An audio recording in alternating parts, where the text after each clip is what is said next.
Well, David, I'm sure you'll agree with me that that was just incredible that the game wasn't sewn up about 20 minutes before the end.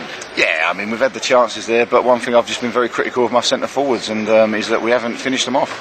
We've had a number of opportunities inside the box. Ryan Williams had shots, Jake Spates had shots, Lou Briscoe's had shots, and we haven't worked the keeper hard enough. There's no good being in good positions and blasting it over the bar, so I'm a little bit critical there of my forward players. Certainly, the game should have been well and truly put to bed, but again, they were still in the game. Crazily though, I mean, at the start of the second half you've scored at the perfect time, 12 seconds I made it, you're 2-0 up. They then get reduced to 9 men, and at that point you were using the width of the pitch, you were doing everything right it seemed, and yet concede. It just shows you, and I feel at this level I'll say, is that you've got people that are not playing at higher levels for a reason. And that's broadly said, I would say, is that you have people that find themselves levels, and if they don't learn from their mistakes, they continue to play at that level. Now, if people don't learn and they don't improve, they won't go any higher.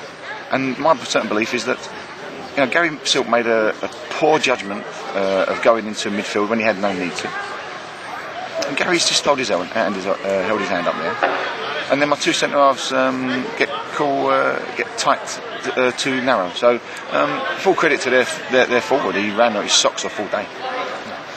So much I want to talk to you about. This interview may take some time, David. I hope you're not planning on heading off. But first half, some of the football you played in that first half was just fantastic. And the chances you created, regardless, I mean, you were playing, even when you were playing against 11 men, some of the football was fabulous. You must have been so happy with the way you started. I couldn't be more delighted. I was absolutely delighted. I was very, very pleased with the quality we showed.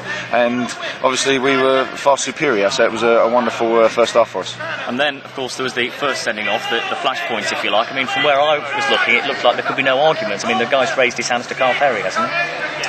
Well, again, I don't like commenting on anybody else's teams, but if you raise your hands in this game and you push somebody in the face or in the head, then the referee's got obviously a decision to make. And I saw one when we played in a previous game against, I think it was Kidderminster, and the referee chose a yellow card.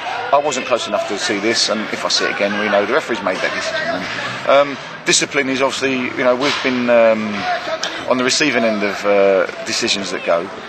Clearly, as you say, you were up stop and you could see it, so it's not for me to judge. But what about the one perhaps you would have had a better look at, this near side? One Altrincham fans weren't happy about that Gary Mills wasn't sent off and he got the yellow card in the first half for a sliding challenge. What was your take on that?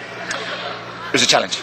It was late. It wasn't a leg breaking challenge. I'm just listening to a few hooligans at the back there. They just make them nervous. However, look, Gary's made the challenge. The referee saw fit. There was a lot of late challenges there today. It was a niggly game, wasn't it? And again, we kept our discipline. I spoke to Gary at half time and Matt. Make sure that I didn't ask Gary not to make any more challenges like that, because he's asking questions, and referees sometimes can even the game up, can't they? How important was it, irrelevant of all of the side things that went on during the game, that actually at the end of it you've come out with the 3 points regardless and away from home? Absolutely, 100% correct.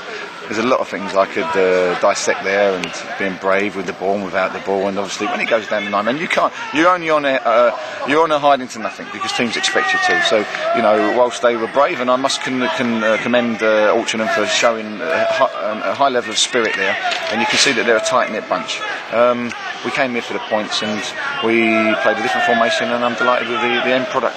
And with another away game next week, how important was it that you got the away victory this week before you make that long trip to East? Well, obviously a lot's been said of Mansfield Town's away form in recent years, and obviously, as I said, we've spoken to it about it a number of times, but that theory's gone now, and obviously we can look forward to the trip down to Eastbourne.